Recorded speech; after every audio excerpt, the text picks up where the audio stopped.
Continuing on with the previous example that we just looked at of average heights for American boys, I want to take a moment and step you through how to figure out the significance of this to decide if there is a strong relationship or if there's not a strong relationship. So we're going to take the data we just got and apply it to this situation. So the first thing we have to do is we have to calculate the degrees of freedom. N is the number of data pieces. We have 1, 2, 3, 4, 5, 6, 7 pieces of data. To figure out the degrees of freedom, we do 7 minus 2, which is 5. Then we come up here to 5, and we are able to find our critical values. So the critical values are 0.754 and negative 0.754. If you look down here on this number line that I've already set up, we now want to go over some of the pieces of information. So correlation can go from -1 up to +1. If we have a correlation of +1, that means there's a perfect fit, so the points are lining up exactly on the curve and the slope is increasing.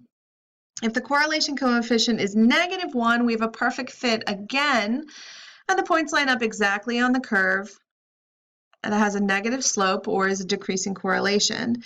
If it's 0, that tells us that there's absolutely no relationship between the x and the y values, but most of the time we're someplace in between -1 and +1. So that's the time when we need to decide if there's a significant relationship or not.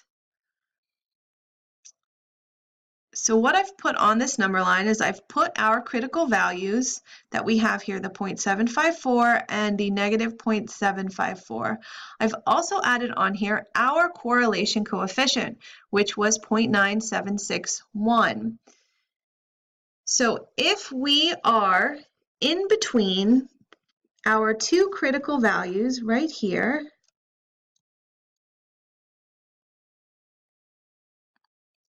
the relationship is said to be not significant. So for the 7 pairs of data that we have, if our R value fell between these 2 points, it would be considered to not have a strong relationship, and Y does not depend on X. If we go between the -1 and the negative 0.754, there is a strong negative relationship, meaning that as x increases, y decreases. So that is significant. And then between +1 and positive 0.754, there is also a strong positive relationship, meaning that as x increases, y increases.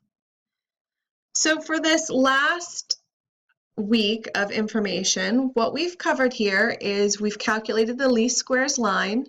Visually, you want to take a look at the scatter plot and see, does it look like there's a good fit?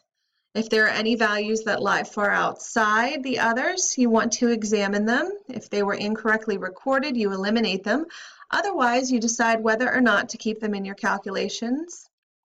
And then we try to see if there's a strong relationship between the variables.